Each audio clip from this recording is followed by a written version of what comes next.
Hello दोस्तों, तो स्वागत है आपका हमारे online study channel power study point पर। तो दोस्तों, आज हम लैब असिस्टेंट के लिए बायोलॉजी का टॉपिक नंबर 2 आवर्त बीजी पादपों की आखिर की पढ़ेंगे। तो इसके 100 से भी अधिक क्वेश्चन पढ़ेंगे, तो वीडियो को आप ज़रा भी स्किप ना करें क्योंकि वीडियो आपके लिए बहुत ही हेल्पफुल होने वाला है। तो चलो वीडियो को शुरू करते हैं। तो आपका पहला सवाल है कि कमल में फल होता है, तो आपका उत्तर होगा एक्टिनो का पुंज प्रकार का।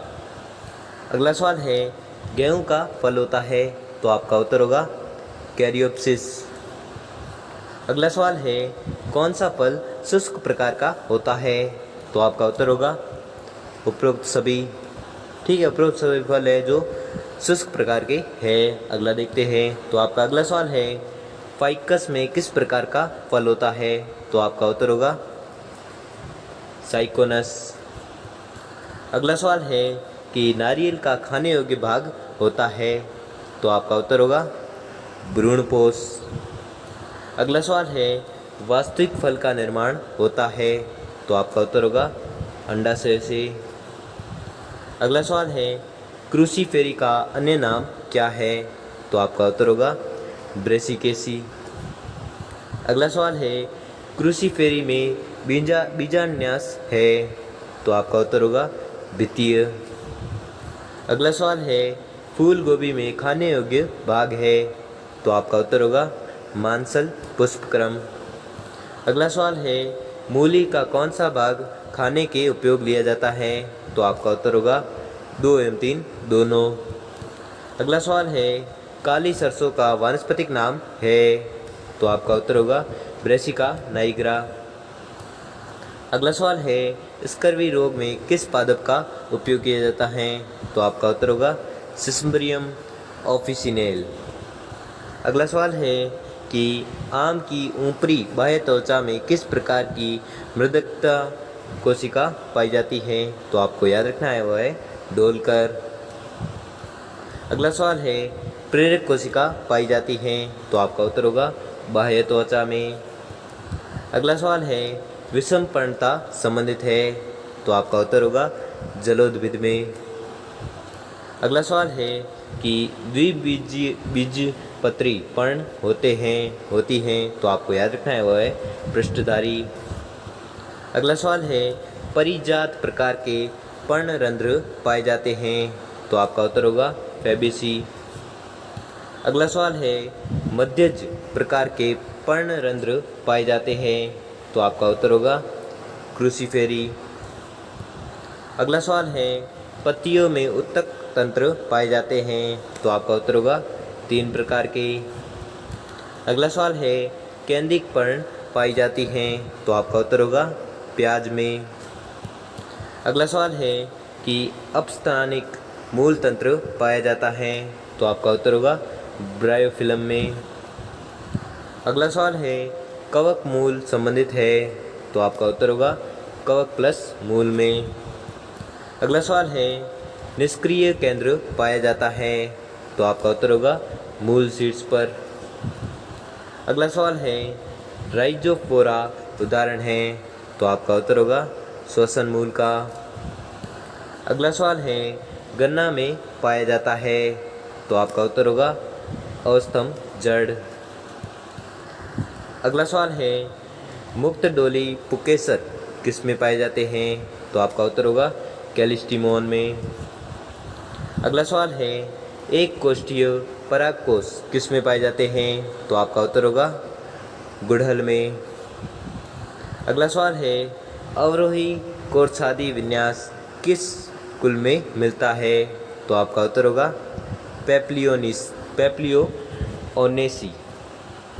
अगला सवाल है कि बाह्य दलपुंज के आधार पर सहपत्रों के चक्र को क्या कहते हैं, तो आपका उत्तर होगा एपिकोलिक्स। अगला सवाल है कि पुंजायंग वृत्त पर होते हैं, तो क्या होते हैं पुंकेसर व अंडप। अगला सवाल है निम्न में से किसमें आधारीय बीजान्यास होता है, तो आपका उत्तर होगा सूरजमुखी पर। अगला सवाल है निम्न में से किसमें अर्ध अधोवर्ती अंडाशय पाया जाता है? तो आपका उत्तर होगा गुलाब में। अगला सवाल है, जायंग नाभिक वर्तिका किस में पाई जाती है? तो आपका उत्तर होगा तुलसी में। अगला सवाल है, धरातलीय बीजान्यास किस में मिलता है? तो आपका उत्तर होगा संतरा में। अगला सवाल है कि वह अक्ष जिस पर पुष्प के गुच्छे लगे होते हैं? तो आपका उत्तर है पुष्पक्रम। अगला सवाल है कि साइथियम पुष्पक्रम किस में पाया जाता है? तो आपका उत्तर होगा यूफोब्रिएसी में।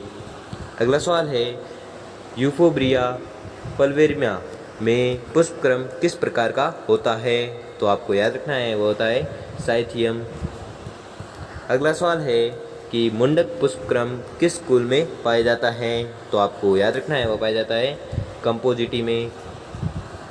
अगला सवाल है, वित्तीय बीजान्यास किस में मिलता है? तो आपका उत्तर होगा कुकुरबिटा में। अगला सवाल है कि मुक्त अक्षीय बीजान्यास का उदाहरण है? तो आपको उत्तर होगा डायंथस। अगला सवाल है कि क्वीन कुंशियल प्रकार का दल विन्यास मिलता है? तो आपका उत्तर होगा अमरूद में। अगला सवाल है कि धान के पुष्पक्रम में सहपत्रिका निरूपित करने वाला भाग है? तो आपका उत्तर होगा पेलिया। अगला सवाल है कि किस पादप में साइथियम पुष्पक्रम पाया जाता है? तो आपका उत्तर होगा यूफोब्रिया में। अगला सवाल है, असीमाक्स का उदाहरण है? तो आपका उत्तर होगा सरसों। अगला सवाल है, मूंगफली का खाने योग्य भाग है? तो आपका उत्तर होगा भ्रूण। अगला सवाल है, केला किस प्रकार का फल है? तो आपको याद रखना है, यह है बेरी प्रकार का। अगला सवाल है, टमाटर में कौन सा भाग खाया जाता है? तो आपको याद रखना है बीजांडासन एवं फलभीति भाग है जो टमाटर में खाया जाता है। अगला सवाल है, सेब में खाने योग्य भाग क्या है? तो आपको याद रखना है, वह है पुष्पासन। अगला सवाल है, पीपो फल किस कुल में पाया जाता है? तो आपका उत्तर होगा कुकुरबिटेसी में। अगला सवाल है, वेलामेन विशेषता है? तो आपका उत्तर होगा आर्किडस की। अगला सवाल है, पार्श्वीय जड़ों की उत्पत्ति होती है? तो आपका उत्तर होगा परिरंभ से। अगला सवाल है, एक व्यवसाय सम्मित पुष्प को दो बराबर भागों में बांटा जा सकता है? तो आपका उत्तर होगा एक ही तल में। अगला सवाल है, नर जनन चक्र युक्त पुष्प को क्या कहते हैं? तो आपका उत्तर होगा पुंकेसरी पुष्प। अगला सवाल है, चक्रीय विन्यास युक्त पुष्प का उदाहरण दीजिए? तो आपका उत्तर होगा मैग्नोलिया। ठीक है, अगला देखते हैं। तो आपका अगला सवाल है, तृतीय पुष्प का उदाहरण है? तो आपको याद रखना है, यह है कोमलाइना। अगला सवाल है, पुष्प क्रम के आधार पर सहपत्रों के चक्रों को क्या कहते हैं? तो आपका उत्तर होगा परिचक्र। अगला सवाल है, उत्तरवर्धी बाह्य दलपुंज युक्त पुष्प का उदाहरण है? तो आपको याद रखना है, वह है फाइसेलिया। अगला सवाल है, क्रूसीफॉर्म बाह्य दलपुंज किस में पाया जाता है? तो आपका उत्तर होगा रेफेनस में।